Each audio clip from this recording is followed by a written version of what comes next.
tentang proyek PKM tim mas-masnya dan bagaimana ide itu bisa muncul. Mungkin dari Mas Rizky dulu.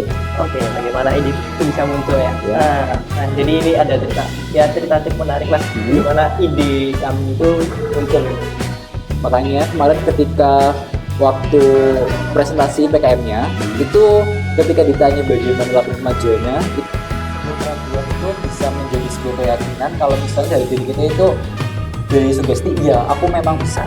Dari gerakan ke kata gitu kan. Itu agak susah juga. Jadi Kemudian itu nggak terlalu sulit kalau misalnya dibandingkan dengan alatnya yang dibuat sama kelompoknya Mas Restu. Itu sih yang paling. Halo Sobat Informatik, ketemu bareng aku Zafar di Himapod. Podcastnya by Himatika UTY, podcastnya anak informatika. Nah, pada kesempatan kali ini kita akan ketemu nih dengan mas-mas yang keren dan kreatif. Kita bakal ngobrolin semua hal pastinya yang bermanfaat untuk Sobat Informatik. So, stay tune di Himapod kali ini. Buat teman-teman yang belum di-subscribe dulu ya. Dan jangan lupa notifikasinya diaktifin supaya Sobat Informatik tidak ketinggalan dengan update terbaru dari YouTube Himatika UTY. Nah, pada episode kali ini kita akan membahas tentang PKM. Apa itu PKM? PKM itu tentang program kreativitas mahasiswa. Jadi sebuah kegiatan untuk meningkatkan mutu peserta didik mahasiswa di perguruan tinggi. Dilakukan agar mahasiswa dapat menjadi anggota masyarakat yang memiliki kemampuan profesional, yang dapat menerapkan, mengembangkan, dan menyebarluaskan ilmu, pengetahuan, teknologi, serta budaya. Oke Sobat Informatik, tanpa basa-basi kita langsung saja sambut tamu pada episode kali ini, yaitu ada Mas Restu dan Mas Faiz. Oke, mungkin boleh diperkenalkan dulu Mas Restu. Oke, perkenalin, nama aku Askar Restu. Aku dari tim Sondegla. Mas Restu ini angkatan berapa ya kalau gitu? Aku dari angkatan 20. Angkatan 20. Oke. Kalau Mas Faiz? Kemarin nama aku Faiz Nazir Amrullah. Saya juga dari angkatan 20 juga sama kayak Mas Restu. Aku dari FODES. Ya kan Mas Restu sama Mas ini tim PKM ya. Ya kan kalau nggak salah tuh UTY kemarin berhasil meloloskan 20 tim dan beberapa diantaranya dari anak informatika UTY, benar kan ya? Iya. Mungkin boleh langsung ke pertanyaan aja ya. Di sini pertanyaannya tentang proyek PKM tim mas-masnya dan bagaimana ide itu bisa muncul. Mungkin dari Mas Restu dulu. Oke, bagaimana ide itu bisa muncul ya? Ya. Nah, jadi ini ada cerita menarik lah. Gimana ide kami itu muncul gitu. Jadi yang kami itu awalnya itu kami ngajuin banyak judul lah ke dospem kami, yaitu Pak Fadil. Pak Fadil, Kami ngajuin banyak judul itu sampai aku lupa apa aja. Itu banyak, tapi ditolak semua. Nah, itu menariknya ini Pak Fadil ini yang ngusulin judul itu. Judul tentang alat deteksi buat penerjemah gitu kan, penerjemah bahasa isyarat gitu. Jadi ide itu muncul dari Pak Fadil itu sendiri. Kami setuju untuk mengembangkan itu. Kalau boleh tahu tim Mas Restu ada berapa orang? Untuk timku sendiri itu ada 5 orang. Oh, 5 orang. Dari informatika semua? Iya, dari informatika semua. Ya juga ya. Mungkin kalau dari Mas Faiz? Kalau dari tim aku sendiri agak sedikit berbeda nih. Kenapa? Karena memang awalnya itu sedikit berbeda. Judul yang kelompok kami ajukan waktu itu adalah terkait tentang face recognition waktu itu gitu. Tapi karena dari tim kami itu semua anggotanya 3 orang, itu dari mobile semua, itu rasanya akan sulit kalau misalnya kedepannya akan dikembangkan gitu. Kami sudah pesimis dulu. Kemudian 3 hari sebelum terakhir pengumpulan proposal, saya kepikiran kalau misalnya kenapa ini kan FODES tentang e-voting desa ya, itu kan faktor keamanan itu yang paling penting. Itulah kenapa masih belum banyak negara-negara termasuk di Indonesia juga yang belum menerapkan sistem itu, karena memang keamanannya akan sulit. Konsep dari sebuah sistem adalah sistem tidak ada yang aman gitu, tapi tetap bisa diminimalisir. Salah satunya adalah dengan keamanan datanya. Makanya dari kelompok kami sendiri, judulnya yang tadinya bahasa Indonesia itu dirubah 3 hari sebelum pengumpulan proposal. Dirubah jadi enkripsi datanya pakai AES256. Itu awal mulanya, latar belakangnya pengambilan judul itu seperti itu. Gitu. Mas ini ketuanya bukan ya kalau boleh tahu? Kalau untuk aku sendiri bukan. Oh, bukan ketuanya. Anggota biasa. Iya, aku juga karena memang bahkan fokus di programmingnya aja, implementasi programnya aja. Iya. Udah ada tugas masing-masing dia ya? Iya. Oke, mungkin lanjutkan yang kedua. Setelah itu muncul, kemudian bagaimana persiapan mas-masnya dan pelaksanaan proyek PKM-nya? Mungkin dari Mas Faiz deh. Iya, sama halnya seperti yang tadi aku udah sampaikan terkait latar belakangnya, itu memang kelompok kami sendiri itu problemnya ada di masalah teknis sebenarnya. Karena 3 hari sebelum pengumpulan proposal itu kan ganti judul tuh. Akhirnya mau nggak mau benar-benar kami maksimalkan di waktu yang sempit itu cuma 3 anggota, termasuk aku di dalamnya. Kemudian dari situ diajukan, kemudian proposal itu kan menunggu tuh. Pertama seleksi di UTY dulu, kemudian menunggu sampai akhirnya lolos PKM waktu itu. Ya, dari PKM sampai laporan akhir itu banyak sekali problemnya. Karena memang kalau tadi kelompoknya Mas Restu itu 5 orang, kami hanya 3 orang, di mana itu 3 itu ternyata kurang sekali. Karena harus ada yang belajar administrasi, kemudian bagian keuangan, dan juga program itu juga nggak mudah. Karena PKMKC itu kan bentuknya sebuah program atau minimal itu prototype, termasuk testing dan segala macam, development dan segala macamnya. Itu memang problemnya itu ada di masalah pembagian tugasnya itu sendiri. Salah satu kesalahan terbesar dari kelompok kami adalah tentang pembagian tugasnya itu. Kalau misalnya ditanya bagaimana terkait dengan administrasinya, mungkin jawabannya aku nggak tahu. Kenapa? Karena memang pembagiannya aku hanya fokus di program. Dari mulai tahap analisis, kemudian lagi tahap perancangan, development, deployment, sampai testing, itu semua aku yang koordinasiin begitu. Termasuk testingnya itu, waktu itu kami mengumpulkan sekitar 40 anak dari mahasiswa dan mahasiswi UTY untuk melakukan testing seperti itu. Kemudian masalahnya itu juga muncul ketika udah mulai masuk ke laporan kemajuan dan laporan akhir, karena memang di situ satu orang itu kebagian ada yang membuat laporan nih. Nah, sedangkan yang lainnya kan udah diplot yang lain nih tugasnya. Itu jadi peran berbahasanya itu seperti itu.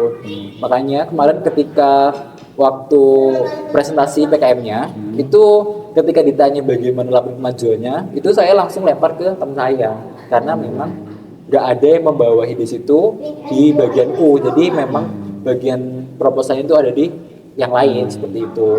Yang problem pertama juga adalah terkait tentang waktu itu kan pembuatan salah satu template-nya ada pembuatan video di situ. Videonya 3 orang, sedangkan konsep dari yang aku ajukan waktu itu bukan hanya sekedar terkait demo programnya saja, tapi memang berbentuk kayak bisa dikatakan short movie gitu. Nah itu 3 orang itu sangat-sangat capek sekali waktu itu.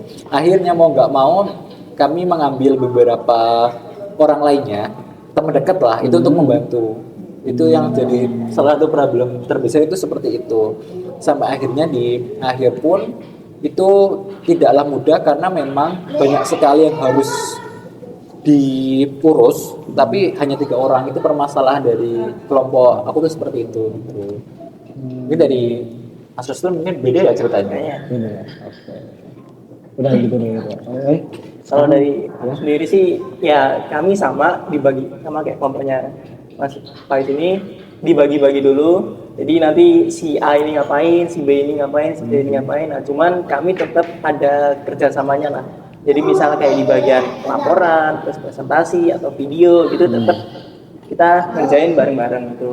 Cuman ya kita misal kayak ini si A ini dia jago video, walaupun dia doang yang jago video, tapi yang lain tetap bantu. Misal kayak kita jadi talentnya atau suaranya atau apanya gitu, kita tetap bantuin. Gitu.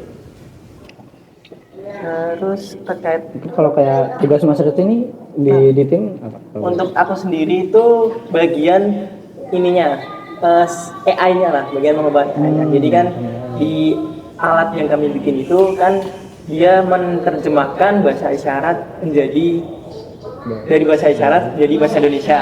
Nah, itu jadi dari proses pengambilan gambarnya, jadi dari video itu sampai ke outputnya itu suara. Nah itu bagian aku lebih ke situ, cuman dibantu sama si dua temanku, itu si Aulia sama Kahrul. Oh, itu berarti bentuknya dalam bentuk gimana tuh Alatnya. alatnya ya? Nah untuk alatnya itu sama kayak kacamata gitu. Oh, Mungkin bentuknya itu kurang lebih sama kayak Apple Vision Pro yang baru-baru Oh, ini muncul. yang Nah, itu ya. gede gitu Iya, ada. iya, iya. Berarti Iya. dipakai ntar kalau misalnya kita yang ini asarat Nah, muncul di penyandang. kacamatanya. Penyandangnya. Jadi penyandangnya itu ngomong, ini alatnya itu dipakai orang awamnya yang nggak paham bahasa Iya, isyarat. iya. Nah, jadi dipakai itu, nanti penyandangnya itu ngobrol gitu pakai bahasa isyarat. Nah, nanti ditangkaplah, nanti di HP-nya di alatnya itu ada kamera. Nah, nanti masuk ke alatnya itu. Nah, nanti dia diterjemahin ini gerakan ini apa gitu, gerakan ini apa gitu. Nah, itu nanti baru disusun katanya itu dari kalimat, nanti baru keluar outputnya suara. Jadi ada headsetnya juga. Mungkin lanjut lagi pertanyaan, tantangan yang dihadapi, bagaimana tim bekerja sama dan mengatasi tantangan selama pelaksanaan proyek. Mungkin bisa dulu deh. Tantangan ya. Tantangannya ya. Tantangan itu sebenarnya lebih ke alatnya, Ya, alatnya. AI-nya itu tadi, karena jelas ini kan agak susah, agak ribet, gimana ini bahasa isyarat itu kan ya dari gerakan ke kita kata gitu kan, itu agak susah juga. Jadi tantangan itu, nah kami itu sebelumnya itu kan awalnya itu kita ngajuin tentang penggunaan algoritma STM kalau nggak salah. Nah, STM, nah, tapi karena ya itu sulit, jadi kami ubah ke CNN gitu. Jadi tantangan utamanya itu lebih ke situ sih. Kalau untuk pembuatan alat, terus sama video dan sebagainya itu masih aman, masih clear, Aman. masih benar-benar terkendali. Sama mungkin waktu sih untuk pembuatan waktunya. Kira-kira berapa lama tuh pembuatan proyek tim? Untuk proyeknya 3 bulan ya kalau nggak salah ya? Iya, Ya, sekitar 3 bulan, 3 bulan. sekitar 3 bulan. Berarti di waktu ya? Gimana? Dia di waktu 3 bulan gitu? Iya, ada, di waktu ada 3 bulan. deadline? Ya, bulan itu kita harus bikin prototipe ya, Iya. Sampai PKP 2 itu. Kalau dari Mas Faisal kan tadi itu ya, tantangannya dari anggota timnya. Iya, lebih ke situ karena memang kalau tadi kan timnya Mas Restu itu bentuknya adalah alat jadi. Kalau dari kelompok aku sendiri itu bentuknya adalah aplikasi sebenarnya. Aplikasi berbasisnya itu Android dan web. Kemudian itu nggak terlalu sulit kalau misalnya dibandingkan dengan alatnya yang dibuat sama kelompoknya Mas Restu. Itu sih yang paling menonjol permasalahannya adalah di tim kami gitu. Tadi kalau tim Mas Restu kan ada tuh bagus pembagiannya, ada yang kameramen, kemudian ada lagi yang bagian A, bagian B, bagian C. Kalau kelompok aku sendiri itu permasalahannya adalah 3 orang. Kemudian 3 orang itu aku benar-benar fokus di program, terus ada lagi administrasi dan keuangan aja sebenarnya. Dan kayak misalnya pengen video itu, akhirnya ya kami minta tolong ke orang gitu yang memang fokus di bisa videografi. Kalau tadi kan ada tuh. Iya. Ada. Struggle terbesarnya itu di situ. Walaupun nanti aplikasi ataupun alatnya jadi sekalipun, tapi kalau misalnya kayak kelompok aku itu nggak baik secara kolaborasi timnya, itu yang jadi problemnya di situ. Pasti ada cekcok-cekcoknya lah. Iya. Mungkin lanjut ke pertanyaan lagi. Oh ya, bagaimana hubungan Mas-Masnya dengan dosen pembimbing dan bagaimana peran dosen itu dalam kesuksesan proyek ini? Mungkin dari Mas Faiz sendiri. Kalau dari tim aku pastinya itu sangat-sangat penting. Kenapa? Karena tadi kembali yang tadi dari 3 anggota kelompok kami kemarin itu benar-benar ada struggle yang luar biasa gitu. Tapi pada akhirnya alhamdulillah bisa ditengahi oleh dosen pembimbing. Jadi dosen pembimbing itu berperan sangat besar di situ. Benar-benar yang bisa membimbing kami sampai akhirnya bisa menengahi perdebatan-perdebatan itu, kemudian mencari solusinya sampai di kemarin terakhir penutupan PKM itu benar-benar berhasil dibimbing dengan baik. Artinya dari konsultasi, kemudian pendanaan keuangan, pokoknya setiap apapun yang akan kami lakukan, kegiatan apapun, termasuk dengan kumpul-kumpul walaupun sama 3 orang itu tetap atas izin dosen pembimbing. Karena mau nggak mau itu sistematis yang nggak bisa diubah. walaupun ada ketuanya, tapi di atas yang ketua tetap ada dosen pembimbing. Artinya kita diskusi dari kelompok anggota kelompok itu diskusi, tapi tetap ketika hasil diskusinya itu apa disampaikan dulu, dikonsultasikan dulu ke dosen pembimbing seperti apa, iya atau tidak. Jika memang iya ya kita laksanakan, jika memang tidak ya kita cari solusi yang lain seperti itu. Itu yang jadi mungkin nanti pembelajaran buat teman-teman yang lainnya mau jadi tim PKM itu harus seperti itu. Artinya apa? Artinya tim itu harus dijaga benar-benar keutuhannya, kemudian harus solid juga, dan juga selalu utamakan konsultasikan dosen pembimbing dulu, jangan ngambil keputusan sendiri seperti itu. Teman-teman dengar ya. Sangat sistemnya sangat ya. Kalau untuk dosen sendiri sih bisa dibilang gimana ya? Ya cukup penting lah, karena kan ide ini kan berangkat dari beliau, terus ACC judul ini juga dari beliau. Cuman pada praktiknya ini, nah karena beliau sangat sibuk sekali, jadi ya kami ini konsultasinya itu agak hampir jarang sekali, mungkin 1-2 kali ya, karena beliau sangat sibuk juga. Jadi ya kami dari praktiknya dari berangkat judul itu, dari pembuatan proposal sampai pembuatan alatnya itu, nah kami lakuin sendiri. Jadi kami ya berlima itu kerjasama sendiri, tim itu, terus ya asosiasi beliau. Ya itu, kami cuma ngelaporan, Pak ini kami sudah sampai ini, kami sudah ini. Oke, cukup. Udah, ini lanjut ke pertanyaan selanjutnya. Ini pertanyaannya agak ini nih, oke. Mungkin jika sebagai mahasiswa bukan tim, apa yang Mas lihat sebagai tantangan utama yang dihadapi dalam mengikuti PKM dan bagaimana cara mengatasinya jika ini bukan tim? Kalau dari aku sendiri itu mengajak sih, untuk membuat sebuah tim itu butuh orang lain. Jujur aja, bukan hanya PKM. Ketika saya mau mengikuti lomba waktu itu juga sama, diajak itu susah. Teman-teman tuh pada takut, wah nanti aku nggak bisa ini, wah nanti aku cuma ngerepotin doang, wah nanti aku takut nggak bisa berkontribusi dalam tim. Itu yang problem selama ini tuh, kalau ketika mengikuti kegiatan di luar itu seperti itu.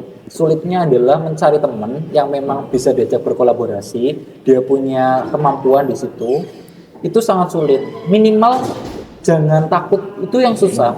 Karena walaupun ada kemampuan, dia punya sebuah skill, tapi dia nggak mau, dia udah takut duluan, itu yang sulit, itu seperti itu. Makanya salah satu hal dari aku sendiri yang paling sulit adalah mengajak orang lain minimal bertahan, karena memang dari kelompok kami sendiri kemarin itu buat pelajaran juga buat teman-teman, itu kan timelinenya lumayan panjang tuh, 3-4 bulan. Itu ada kelas memang, karena memang dari awal satu anggota kelompok kami itu hanya diajak aja, ayo mau ikut enggak, tanpa ada kesadaran dirinya. Itu hampir iya, kalau misalnya nggak ditengahi waktu itu mungkin udah keluar di tengah jalan. Itulah kenapa tadi aku bilang dosen pembimbing itu yang sangat penting di situ. Jadi yang paling sulit menurut aku adalah buat ngajak teman-teman yang lain itu buat diajak ikut gabung tim di PKM ataupun lomba-lomba yang lain seperti itu. Itu kalau dari aku tadi. Kalau mungkin dari Mas Rizky? Mungkin kalau sebagai dari aku sendiri berarti ya. Nah, kalau dari aku sendiri, tantangan yang terberat dari PKM ini itu adalah bagaimana bikin programnya itu. Jadi karena kan dari awal itu aku diajakin oleh kelompokku itu kan, jadi kelompokku ngajak aku tuh karena langsung ke bikin ininya, bikin program translate-nya itu. Nah, jadi temanku gini, Res, ayo ikut PKM gitu. Nanti kamu yang bikin kuliahnya ini kok.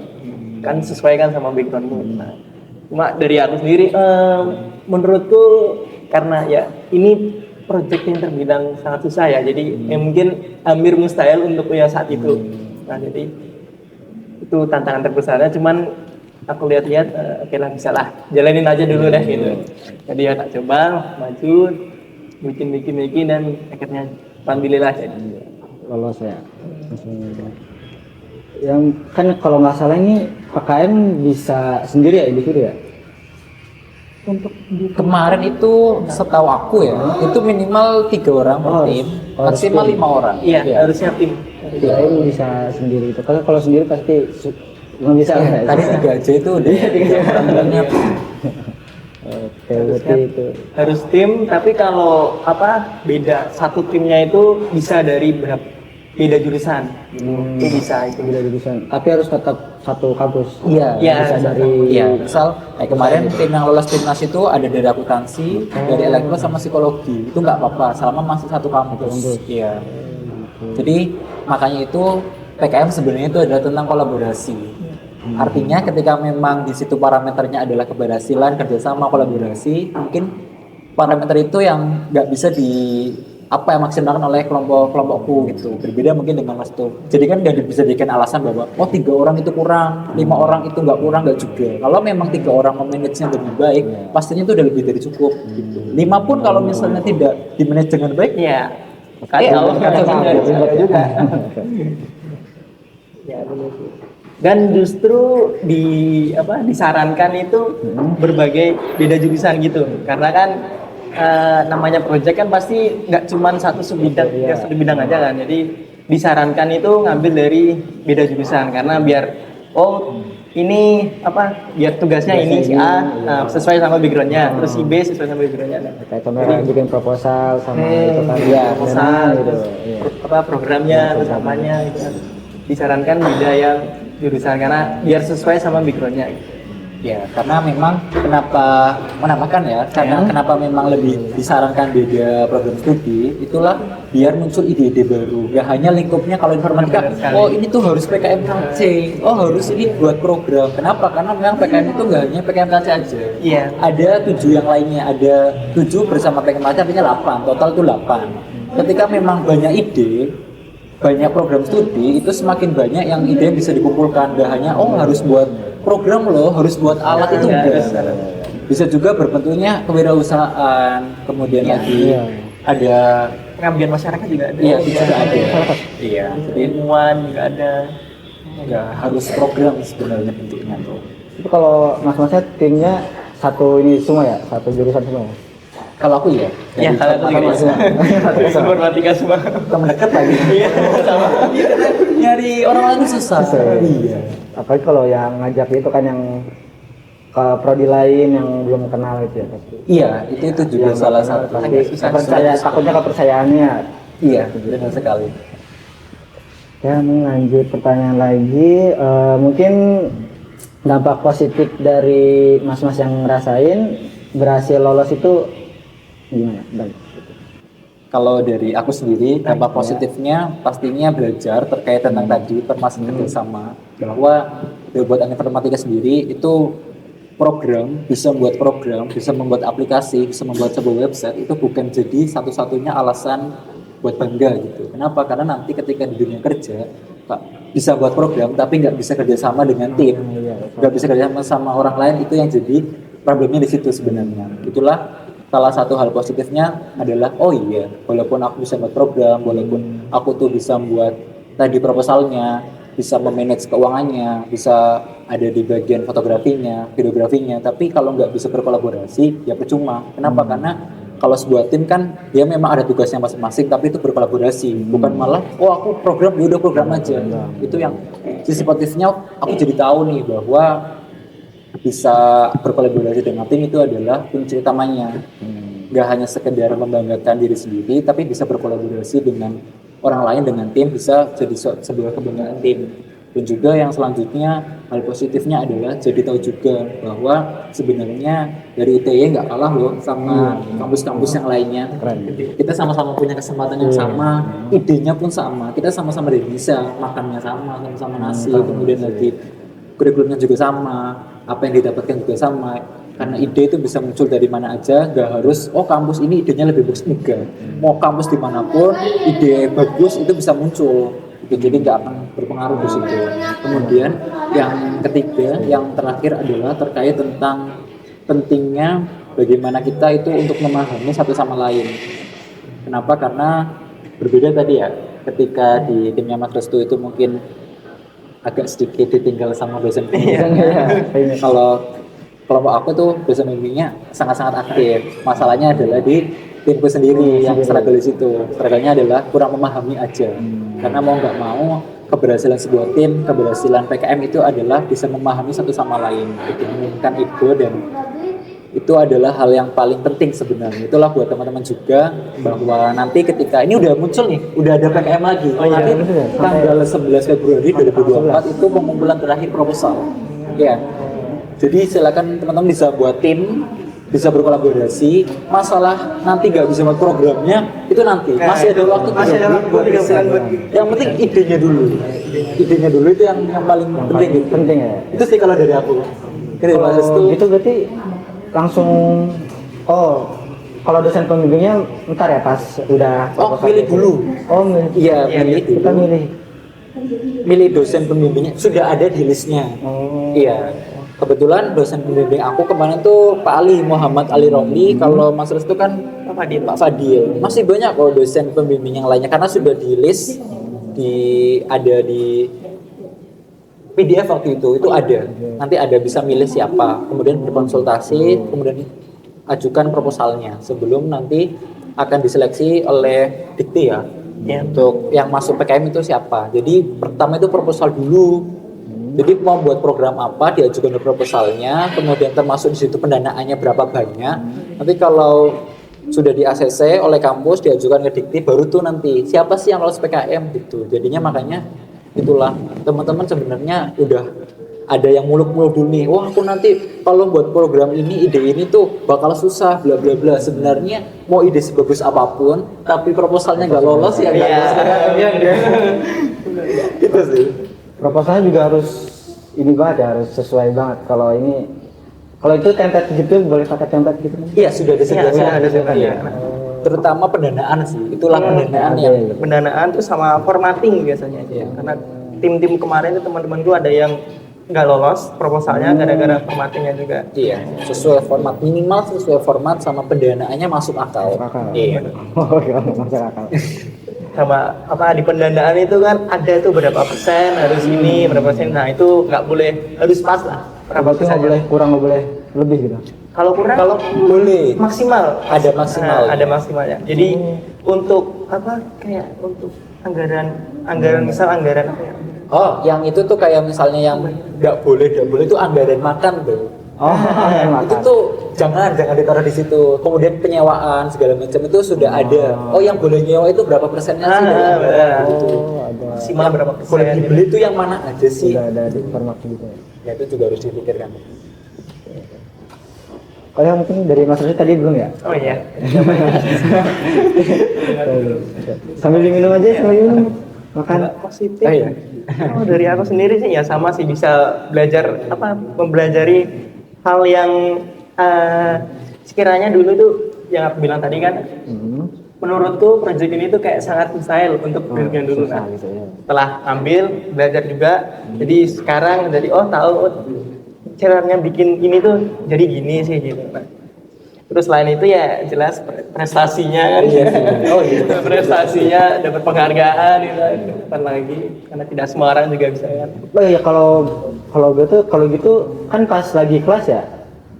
Pas lagi Berarti semester. kelasnya itu gimana cara manajemen gitu? Atau izin gitu? Kalau itu enggak sih, kita tetap Tetap masuk? Tetap masuk kelas kecuali waktu PKP. PKP juga itu dikasih izin gitu karena sudah ada waktunya. Tim ini tuh nanti pukul berapa lewat Zoom. Tapi kalau misalnya untuk programnya kita membuat implementasi programnya dari itu kan proposal bisa malamnya, sorenya di waktu luang gitu. Jadi nggak akan mempermasalahkan. Jadi terkait dengan kuliah. salah satu dampak positifnya juga itu kita bisa memanajemen waktu. Nah, itu juga salah satu. Selain kuliah kita juga harus bikin PKM ini ya. Terutama kebanggaan yang ini baru pertama kali soalnya ada foto aku tuh ya di Instagramnya gak sih? di pos-pos ya. Instagram Iman juga Instagram Iman lagi ada. Kapan lagi loh. Ya benar. Berarti itu juga pas kalau gitu ada nggak kayak mungkin dosen kan tahu nih ikutan kayak mas-masnya langsung auto nilai A nggak gitu? Ada nggak? Ada satu matkul itu Ya, kebetulan dosennya Bu ini. Oke. Itu waktu apa?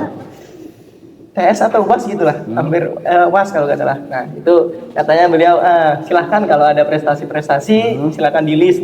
Nanti auto A gitu. kalau auto enggak sih apa? Nah ada kenaikan nilai gitu lah, kenaikan nilai. Keren. Dan alhamdulillahnya saya ngelis juga itu kan, aku ngelis juga lah. Jadi dari B sampai A. Turun Jadi tadi. aman berarti Pak. Iya.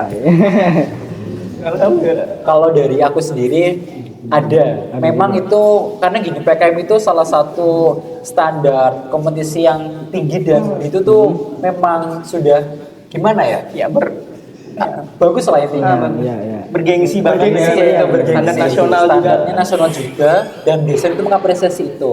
Beberapa dosen memang ketika timnya itu masuk ke PKM itu akan dipermudah, intinya dapat privilege dalam tanda kutip. Beberapa dosen ada yang seperti itu, makanya itulah kesempatan teman-teman yang belum ikut PKM silakan dimaksimalkan. Silahkan ikut. Apakah Nggak itu usah akan takut. jadi alasan buat nggak belajar? Nggak juga. Iya. Karena ikut PKM juga nanti harus belajar Harus juga. belajar lagi. Seperti itu. Jadi kuliah juga jangan ditinggalin, tapi ya PKM silahkan dimaksimalin. Iya. Ya, mungkin langsung ke pertanyaan ya Mas ya. Pertanyaan terakhir. Mungkin saran dan tips yang dapat dibagikan kepada mahasiswa yang tertarik mengikuti PKM. Saran dan tips. Oke, Mas Yoga dulu. Dari aku dulu mungkin saran yang pertama itu ketika sudah ada ide jangan takut buat ngebuat proposalnya. Artinya silahkan kumpulkan idenya dulu. Dengan apa? Dengan cari teman yang suportif, bukan hanya sekedar oh ini ada PKM ikut hanya sekedar modal diajak gitu, itu enggak, tapi harus ada rasa ingin ikut dari hati, artinya tulus. Kenapa? Karena nggak semudah itu nanti ketika sudah jalan seperti itu. Dan juga yang paling penting adalah tadi ide itu jangan takut untuk oh nanti implementasinya susah, oh nanti ini nggak bisa programnya, sama seperti Mas Dul. Awalnya kan nggak bisa nih, susah. Agak ragu ya, awalnya ragu. Tapi nggak apa-apa. Jalanin.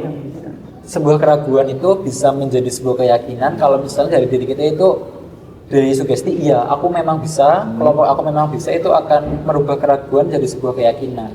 Artinya teman-teman yang memang mau ikut PKM, masalah belum punya ide nggak apa-apa, punya tim aja dulu. Kenapa? Karena nanti ketika ada punya tim, kita punya kelompok buat berdiskusi, buat bertukar pikiran, kemudian akan membentuk sebuah paradigma, mindsetnya juga akan berubah, itu yang akan memunculkan ide-ide. Ketika sudah, jangan lupa dimaksimalkan di administrasi laporannya. Kembali lagi tadi, ketika aku sampaikan bahwa ya walaupun belum punya ide ataupun sudah punya ide tapi takut nggak bisa diimplementasikan, tapi ketika punya ide yang bagus sekalipun, kemudian proposalnya nggak lolos ya susah juga. Itulah kenapa lebih baik adalah bisa saling melengkapi. Kenapa? Karena tadi idenya bagus, kemudian jangan lupa bahwa PKM itu kerja tim. Kalau bisa, oh ada yang bagian administrasinya siapa, kemudian lagi buat programnya siapa, yang nanti akan ngurusin medsosnya itu juga tuh, Ya, admin medsosnya siapa, kemudian akan membuat laporannya, kemudian lagi ada nanti kan dalam bentuk video juga. Itu kalau bisa di manage dari awal, dan juga jangan lupa ketika sudah dikasih tugas masing-masing, jangan lupa tetap ada yang paling tinggi itu adalah kerja tim gitu. Jangan hanya sekedar oh aku udah dikasih ini nggak mau peduli yang lain gitu. Itu kalau dari aku tuh itu sih sarannya. Itu dari Mas Restu. Kalau dari aku sendiri mungkin kurang lebihnya sama sih kata. Ya. Cari ide dulu, silahkan cari ide, jangan takut idenya nih kayak mustahil gitu, nah, jangan takut. Kalau ada ide gasin aja dulu, terus setelah itu fokus ke ininya, laporannya. Jangan lupa fokus ke laporannya itu, entah dari segi formattingnya atau budgetingnya atau dan sebagainya. Terus mungkin ini lebih ke untuk ini sih kelompok. Nah biasanya ini anak-anak informatika nih ya. Nah jangan silakan bisa cari kelompok dari anggota yang beda jurusan. Nah, biasanya anak-anak informatika ini bapak mentang-mentang dia informatika, nah dia langsung nyari yang dekat-dekatnya informatika doang gitu. Silakan cari beda jurusan biar istilahnya relasi kalian itu bisa nambah. Nambah teman juga ya. Nambah teman juga, nambah pengalaman. Oke, jangan lupa di like, di komen di bawah untuk mau mengundang siapa lagi yang mungkin enak buat di episode berikutnya. Jangan lupa di subscribe dan jangan lupa di share ke teman-teman yang lain. Oke, aku Jafar pamit undur diri. Sampai jumpa di episode berikutnya. See you guys.